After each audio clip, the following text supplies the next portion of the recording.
tough away game of a very strong Mansfield side. Yeah, very strong. Recruited well, invested heavily in their squad, and got some outstanding players. But we go there with the confidence of the Salford away performance, and knowing that it's down to the home team to make the running in the game. But we got to perform better than we did last weekend. Like I said previously this week, we felt Saturday was a below par performance as a collective, but too many individuals were just off the game as well. So we're looking for a little bit of a response to that home performance against Port Vale. We know what a challenge it is when we go to Mansfield, irrelevant of the crowd being there or not. And both teams start to the season. We know they're one of the early season favourites because they've got a certain set of players of a certain standard. So it's a game to relish and a game to look forward to. Unfortunately, we missed the friendly game on Tuesday due to that being called off. So we're not short of match minutes, as I say, but we're certainly short of match practice. And we've got a good week's training on the training pitch and try to replicate and reintroduce some bodies into the group.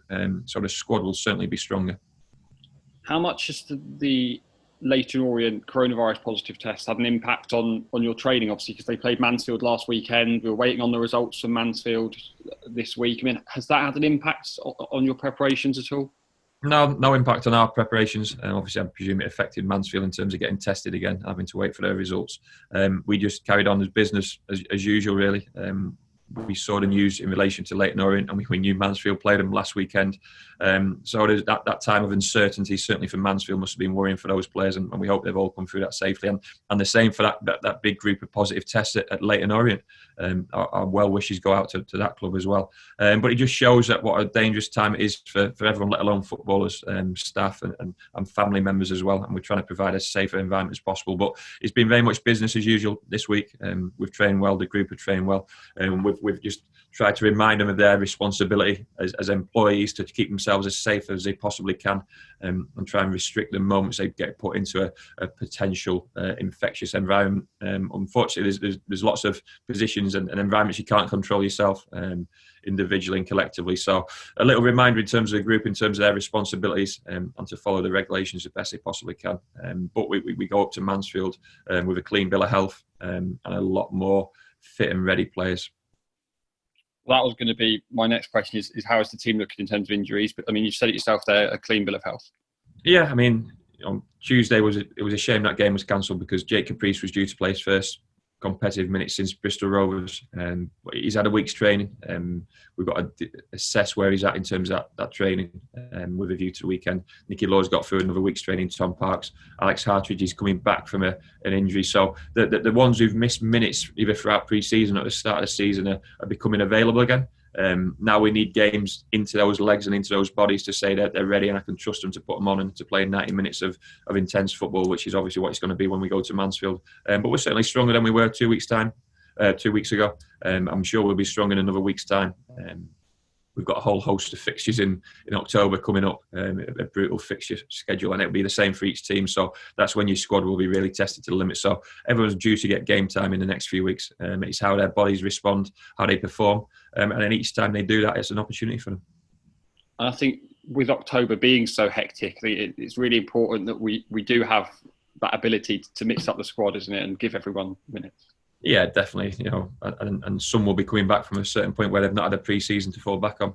Some still have playing the first competitive game since March. So some people at different stages.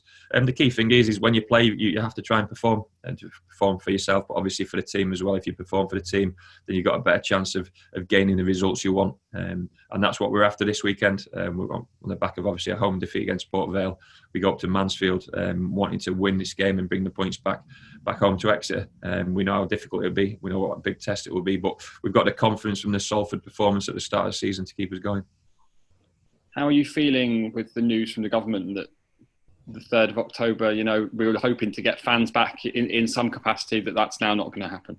Certainly a blow financially for the club, for our supporters. They're probably sick of the idea or the proposition that they can come back in and then they can't come back in. But it's been done for a reason. And it's been done with people's safety in mind. So you can understand it to a certain extent in terms of what the government have decided to do. But it certainly doesn't help our football club, certainly doesn't help our supporters. We ask them to remain as patient as they possibly can be.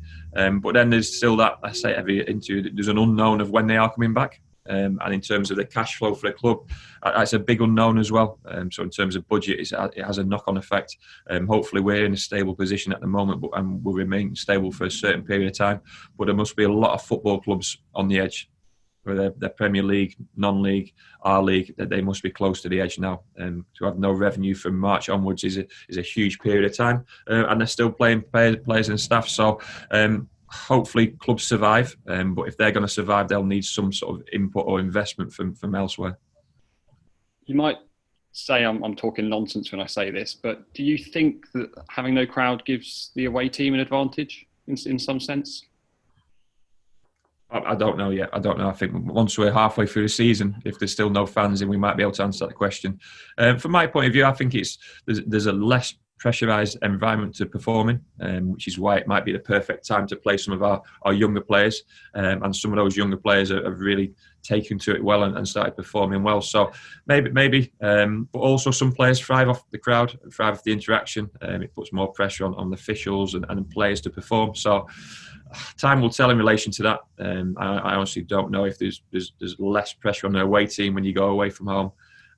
Like I say, time will tell. But the main thing is to make sure the players feel comfortable in whatever environment they're playing in. And it will be a boost when the fans do come back in whatever numbers.